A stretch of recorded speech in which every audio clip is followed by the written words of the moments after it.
Morning મિત્રો, આજે છે નિફ્ટીની એક્સપાયરી. હવે નિફ્ટીની એક્સપાયરીમાં તમે જોઈ શકો છો કે વિશ્વના બજારોમાં અત્યારે હાહાકાર મચેલો છે. તેનું કારણ છે કે અત્યારે ત્રણ વસ્તુ જે છે ને એ માર્કેટને નથી ગમતી.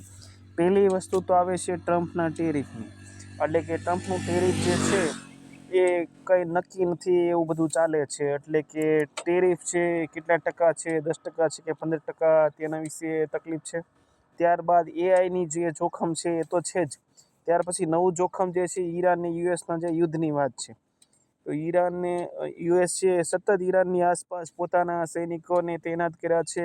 વાયુસેના છે, બરાબર છે, વાયુસેનાના જે કંઈ વ્યવસ્થા હોય એ ઈરાનની આસપાસ ગોઠવાઈ રહી છે.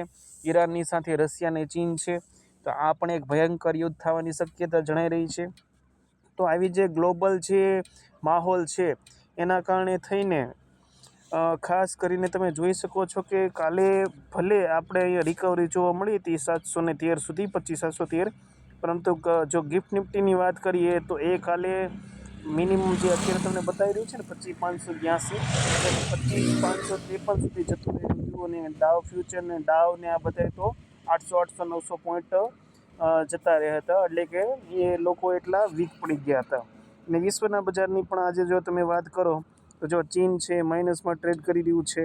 એ સિવાય તમે જો યુરોપ છે માઇનસમાં ટ્રેડ કરી રહ્યું છે. ડેક છે, કેક છે, કોસીપી છે, એમાં હલકી બળદ જોવા મળે છે, પછી નીચે જતા રહેશે. એટલે કે અત્યારે જે કંઈ માહોલ છે એ અનસર્ટિનેટલી એટલે કે અનિશ્ચિતતાવાળો માહોલ જોવા મળે છે. હવે અહીંયા એવું લાગી રહ્યું છે કે જો ગિફ્ટ નિફ્ટી આમ જ 9:15 સુધી જો માઇનસમાં રહેશે, અને તમે જોયું છે કે આપણા કરતાં 150 પોઈન્ટ નીચે ગિફ્ટ નિફ્ટી છે અત્યારે, તો અત્યારે જે નીચેની સાઈડ ખુલવાની શક્યતા જોવા મળે છે, ગેપ ડાઉન ખુલવાની શક્યતા જોવા મળે છે. અને ગેપ ડાઉન ખુલવામાં એવું લાગી રહ્યું છે કે 25,550 એ ખુલે એવું લાગે છે. 25,500 ખુલે ત્યાર પછી જો ગિફ્ટ નિફ્ટી છે એ રિકવર નહીં થયું હોય તો 25,550થી એ ફરીથી જે છે એ પાછું ગેપ ડાઉન થશે, એટલે કે નીચે જશે. હવે અહીંયા જે તમારે જો કદાચ આમાં કામ કરવું જ હોય, એક્સપાયરી છે અને કામ કરવું હોય તો સારા રિટર્ન મળી શકે એમ છે. પરંતુ એકવાર ગેપ ડાઉન થયા પછી થોડુંક એનું મૂવમેન્ટ ચેક કરીને પછી તમારે એન્ટ્રી લેવાની છે. હવે આજની જે બેસ્ટ એન્ટ્રી જે બનશે એ એવી છે કે તમારે અહીંયા 25,600નું જે પુટ છે એ, અને અહીંયા 25,600નું જે પુટ છે, બરાબર છે, એ તમને 35ની આસપાસ મળી જશે, અથવા તો એ મોંઘું પણ મળી શકે. પરંતુ આ જે પુટ સાઇડની ઓપોર્ચ્યુનિટી વધારે દેખાઈ રહી છે.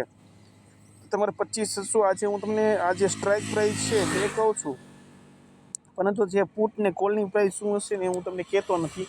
એ તમારે ચાલુ માર્કેટે જરાક ચેક કરી લેવાનું છે.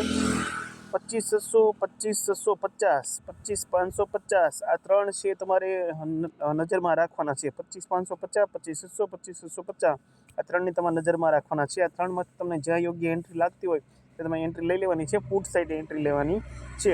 કોલને પુટમાં એન્ટ્રી લેવી હોય તો પણ કાંઈ વાંધો છે નહીં, કારણ કે દિવસના અંત સુધીમાં તો જે આ એક્સપાયરી રહી ને એ 500 કે 500ની નીચે થવાની શક્યતા દેખાઈ રહી છે. એક્સપાયરી આજે 500થી નીચે થશે એક્સપાયરી. તો તમે કોલ ને પુટ છે માર્કેટ ખુલતાની સાથે લઈ લો તો પણ ઉપયોગી જ છે. તો આ વસ્તુને તમારે ખાસ ધ્યાનમાં લેવાની છે. આભાર.